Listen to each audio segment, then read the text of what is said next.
la sourate 7, verset 179. Et le miracle ici, il est hallucinant. Je lis d'abord le verset pour vous. Allah subhanahu wa ta'ala nous dit وَلَقَدْ زَرَعْنَا لِجَهَنَّمَ كَثِيرًا مِنَ الْجِنِّ وَالْإِنسِ لَهُمْ قُلُوبٌ لَا يَفْقَهُونَ بِهَا وَلَهُمْ أَعْيُنٌ لَا يُبْصِرُونَ بِهَا وَلَهُمْ آذَانٌ لَا يَسْمَعُونَ بِهَا أُولَئِكَ كَالْأَنْعَامِ بَلْ هُمْ أَضَلُّ أُولَئِكَ هُمُ الْغَافِلُونَ. Allah dit, nous avons destiné beaucoup de djinns et d'hommes pour l'enfer. Ils ont des cœurs, mais ne comprennent pas. Ils ont des yeux, mais ne voient pas. Ils ont des oreilles, mais n'entendent pas. Ceux-là sont comme des bestiaux, même plus égarés encore. Tels sont les insouciants. Subhanallah. Et le frère, il a dit, pourquoi il dit, Allah il a précisé chaque fonction. Les yeux pour voir, les oreilles pour entendre. Mais le cœur, ici, Allah dit pour comprendre. On va voir ce que la science parle de cela. Écoutez bien. Alors, nous avons été amenés à croire que le cerveau qui domine notre biologie. Si cela est en partie vrai, il en demeure pas moins que le cœur est un organe autorythmé. Ce qui signifie que les battements cardiaques ont pour origine le cœur et non le cerveau. Chez le fœtus, le cœur commence à battre avant même que le cerveau ne soit formé. Au bout de 3 semaines environ, l'activité électrique du cerveau, pas avant 5 à 6 semaines. Cela démontre que le cœur est capable d'être à l'origine de communication avec le système nerveux central. Autre facteur montrant que le cœur est unique, il contient des nerfs associés aux 2 systèmes du système nerveux autonome. On appelle ça SNA. Système nerveux sympathique et parasympathique. La fréquence cardiaque est donc influencée par les émotions que nous ressentons. La fréquence cardiaque est influencée par les émotions que nous ressentons. En 1991, le docteur J. Andrew Armour, c'est le tout premier qui a réussi à faire cette étude-là. En 1991, le Coran est révélé depuis 1400 ans, au 7e siècle. Tu vois? Et en 1991, le docteur Andrew Armour a démontré que le cœur est doté d'une activité mentale propre. Je répète pour ceux qui sont au fond de la classe. Le cœur est doté d'une activité mentale propre.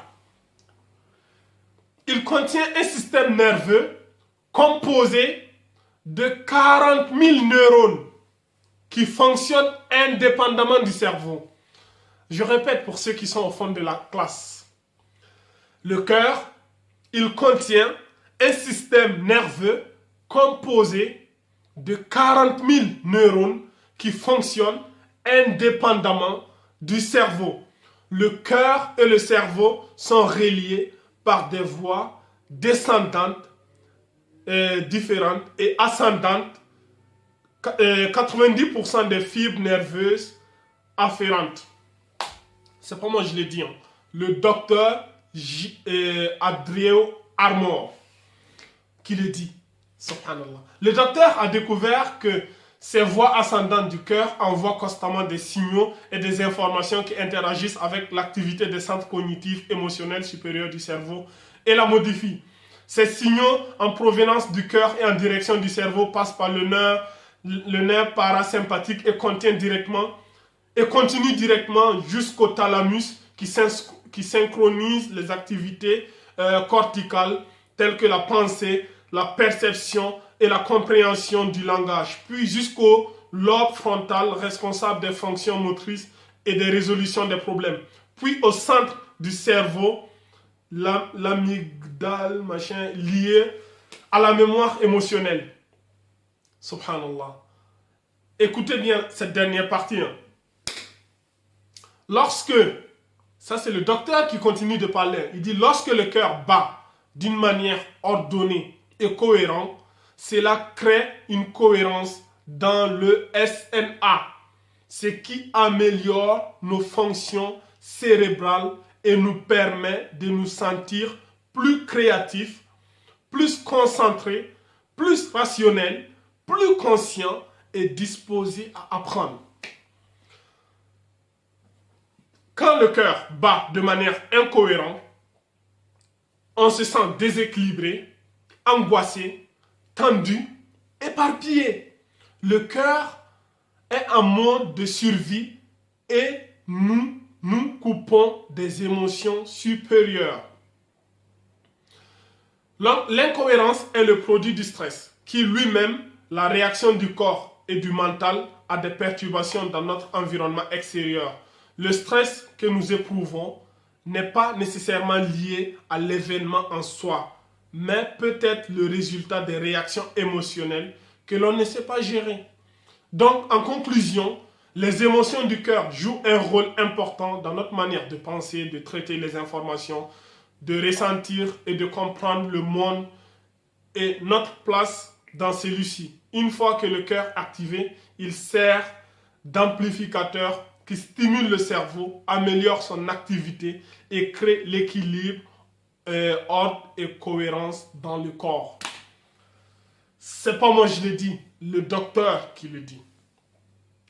Le Coran que vous voyez là, il nous a parlé de cela de plus de 1400 ans.